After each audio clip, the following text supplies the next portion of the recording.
আমার প্রিয় একাদশ এবং দ্বাদশ শ্রেণীর শিক্ষার্থীরা, কেমন আছো সবাই? আজকে তোমাদের সাথে অত্যন্ত গুরুত্ব একটি টপিক নিয়ে আলোচনা করব, আর সেটি হচ্ছে বানান, শুদ্ধ বানান, যেটি আমরা হর হামেশাই ভুল করে থাকি। চলো তাহলে আমরা নিয়মগুলো দেখে ফেলি। নিয়ম নম্বর 6-এ একই কথায় বলা হচ্ছে বিদেশি শব্দে সর্বদা দন্ত স হবে। একটু আগে বলেছিলাম যে হচ্ছে মূর্ধন্য এবং মূর্ধন্য স কেবলমাত্র তৎসম শব্দের জন্য প্রযোজ্য, অতৎসম শব্দে মূর্ধন্য এবং মূর্ধন্য স হয় না। তাহলে বিদেশি শব্দ কি? অতৎসম শব্দ। আর অতৎসম শব্দ কি মূর্ধন্য স হবে? হবে না। তাহলে কোন স হবে? যদি বিদেশি শব্দ হয় তাহলে সবসময় এই দন্ত সটা ব্যবহার করতে হবে, দন্ত স। এই দেখো উদাহরণ, দেখো poster, photostar, studio, star, eastern, school, postmaster, যতগুলো আছে সবগুলোতে দেখো আমি দন্ত স ব্যবহার করছি, কোথাও কিন্তু মূর্ধন্য স ব্যবহার করি নাই।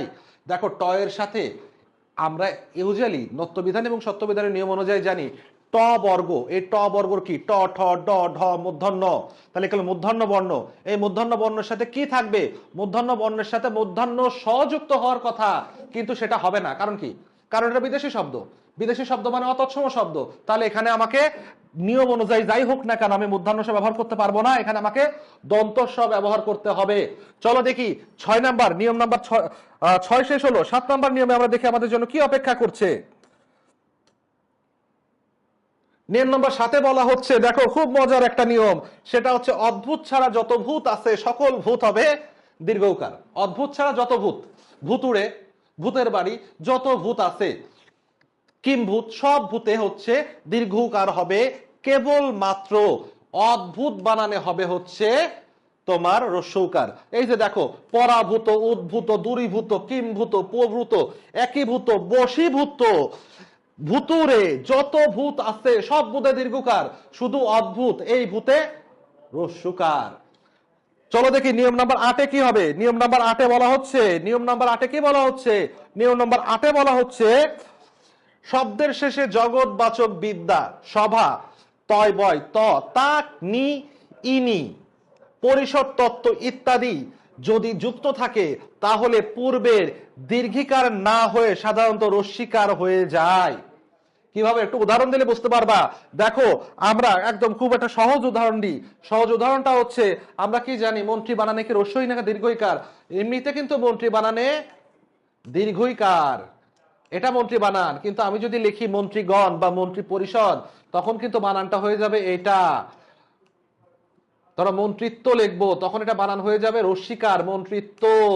এই যে দেখো প্রণয়ী বানান দীর্ঘিকার, কিন্তু প্রণয় ইনি লিখলে কিন্তু এই যে দীর্ঘিটা রস্যিকার হয়ে গেছে। প্রতিযোগী বানান দীর্ঘিকার, কিন্তু এখানে প্রতিযোগিতা লিখলে গয়ের সাথে থাকা দীর্ঘিটা রস্যিকার হয়ে গেছে, প্রতিযোগিতা। প্রাণী বানানে আমরা জানি প্রাণী বানান হচ্ছে দীর্ঘিকার, প্রাণী বানান দীর্ঘিকার, কিন্তু আমি যখন লিখবো প্রাণী বিদ্যা তখন কিন্তু আর সেটা দীর্ঘিকার থাকবে না। প্রাণী বিদ্যা বানানে মূর্ধন্যের সাথে রস্যিকার হবে, প্রাণী বিদ্যা, এটা হবে প্রাণী বিদ্যা বানান। দেখো প্রাণীর দীর্ঘি বিদ্যা লাগার কারণে হয়ে গেছে কি রস্যিকার। এটাই হলো এই নিয়মের কথা, অর্থাৎ পরে যদি কিছু যুক্ত হয় আগের দীর্ঘিটা রস্যিকারে পরিণত হয়। এটাই ছিল নিয়ম 8।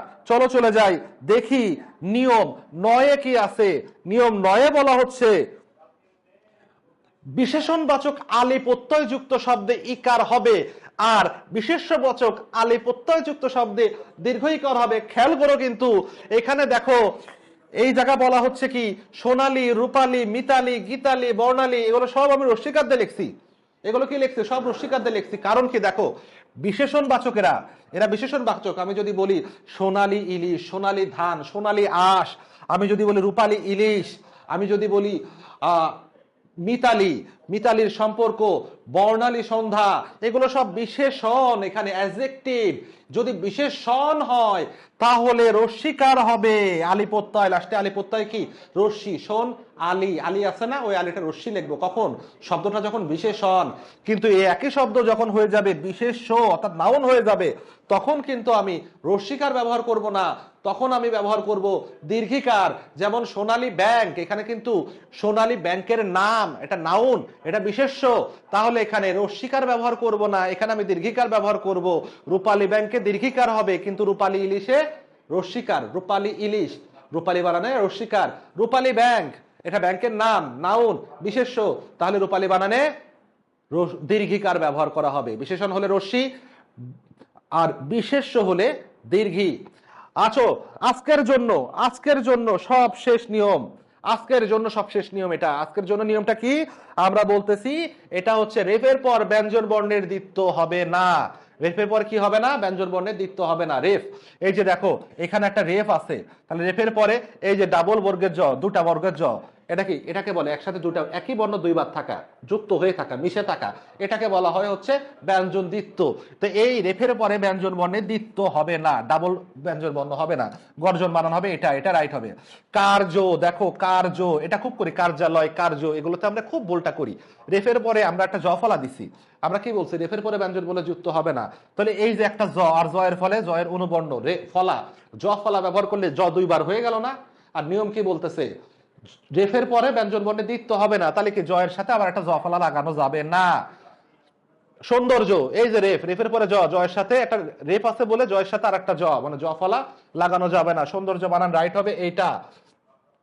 এখন কথা হচ্ছে সূর্য বানান, দেখো জয়ের সাথে জ ফলা লাগানো যাবে না, এটা হবে রাইট বানান। তবে একটা কথা আছে, দেখো অনেকে আবার এখানে আমাকে প্রশ্ন করে, স্যার তাহলে দৈর্ঘ্য বানানটা কি হবে? দৈর্ঘ্য বানান তোমরা যেভাবে দেখে থাকো সেটাই হবে, দৈর্ঘ্য বানান এটাই হবে। এখানে কিন্তু রেফের পরে ব্যঞ্জন বর্ণের দ্বিত্ব হয় নাই, এটা ঘয় রেফ, আর ঘয়ের পরে জ হয়েছে, এটাকে দ্বিত্ব বলে না, ঘয়ের পরে জ ফলা। জয়ের ফলে জ ফলা হলে সেটা ব্যঞ্জন বর্ণের দ্বিত্ব হইতো, কিন্তু এখানে ঘয়ের পর জ ফলা হয়েছে, তাইলে এটা ব্যঞ্জন বর্ণের দ্বিত্ব নিয়মের মধ্যে পড়তেছে না। তার মানে এটা ঠিক আছে, এটা ওকে, দৈর্ঘ্য বানান ওকে, কিন্তু কার্য বানান, সৌন্দর্য বানান রেফের পরে জয়ের সাথে আবার একটা জ ফলা লাগাই দিলে ব্যঞ্জন বর্ণের দ্বিত্ব হয়ে যাচ্ছে, এটা করা যাবে না। এই ছিল আজকের মতো ব্যঞ্জন বাংলা বানানের 10টি নিয়ম। বাংলা বানানে আরো অনেকগুলো নিয়ম আছে, অনেকগুলো না, 35টার মতো নিয়ম আছে, যেগুলো আসলে যদি আমি মনে রাখতে পারি তাহলে আমার বানান হয়ে যাবে একদম পানির মতো সোজা। আর সেটা জানতে হলে তোমাদেরকে আসতে হবে ওমেগার অনলাইন না অফলাইন ক্লাসে। অনলাইনে তো আমরা দিবই, কিন্তু বেশি করে জানতে হলে আসতে হবে অফলাইন ক্লাসে।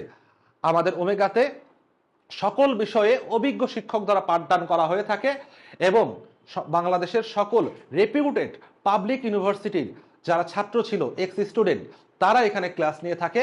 তোমরা এখানে ডেমো ক্লাসের জন্য আমন্ত্রিত। অবশ্যই প্রত্যেকের, যারা অনলাইনের ক্লাস দেখে আসবে, প্রত্যেকের জন্য একটা ডেমো ক্লাসের সুযোগ আমরা দিয়ে থাকি। তাহলে আর দেরি কেন?